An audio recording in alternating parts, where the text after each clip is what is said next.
Nancy Drew, Secrets Can Chill. This is another Nancy Drew parody story by me, Arglefumph. Chapter 1, The Letter.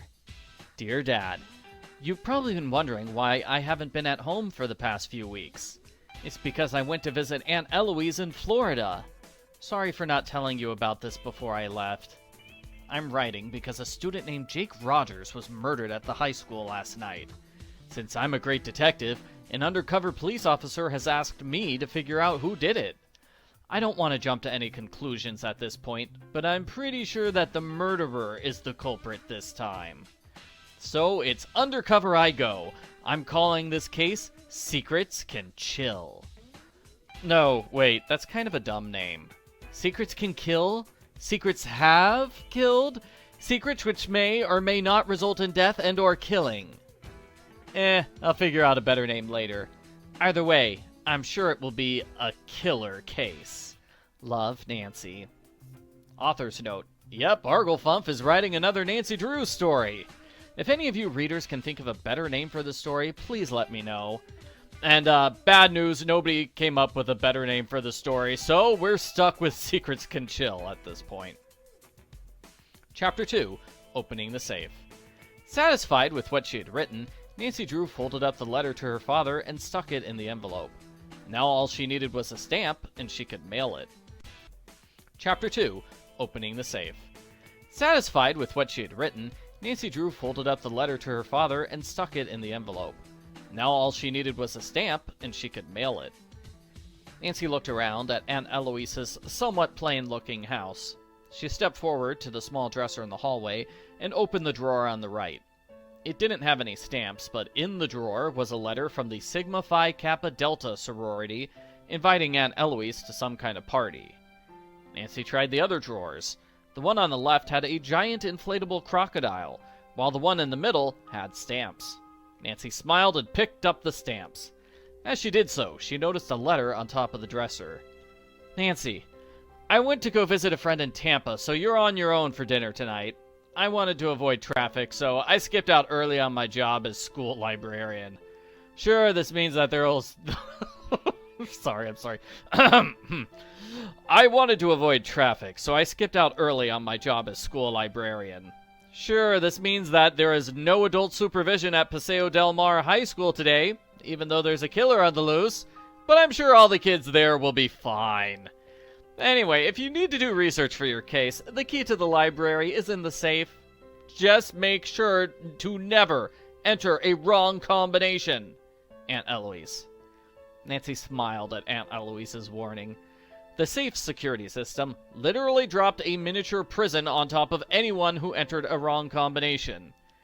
It was complete overkill, considering that the safe didn't contain anything of much value, but Aunt Eloise was paranoid like that. Nancy had gotten trapped in the prison at least 4 times since she first arrived, 2 days ago.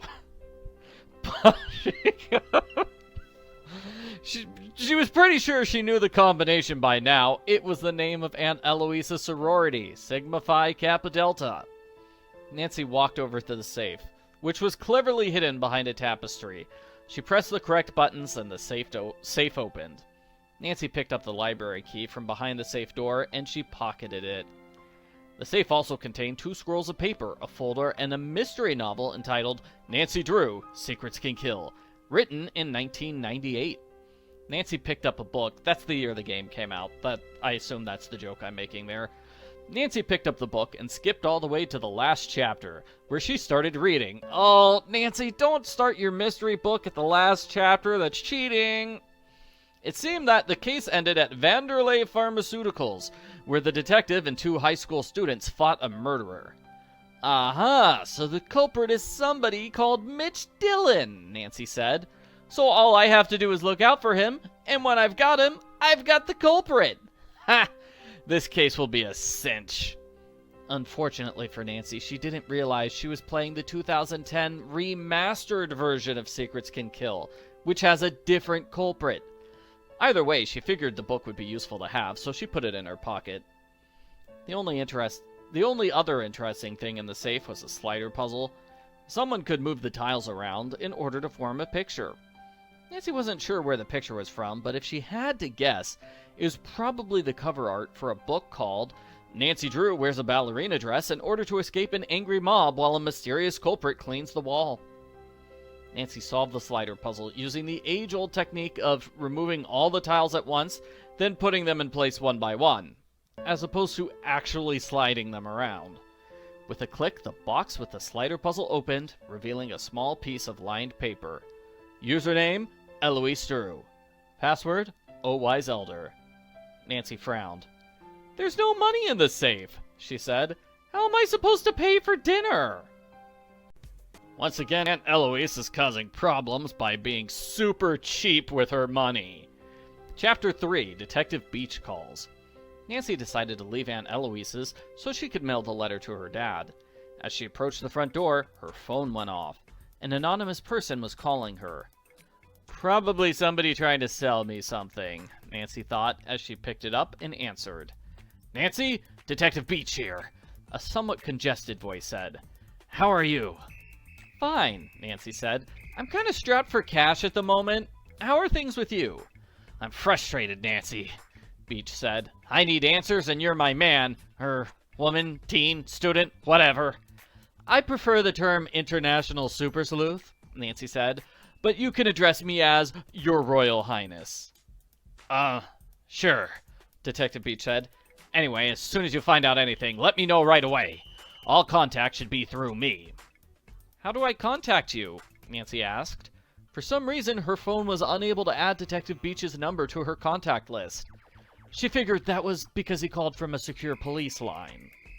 I'll be at Maxine's Diner, near the high school, Detective Beech said. You can come visit me in person.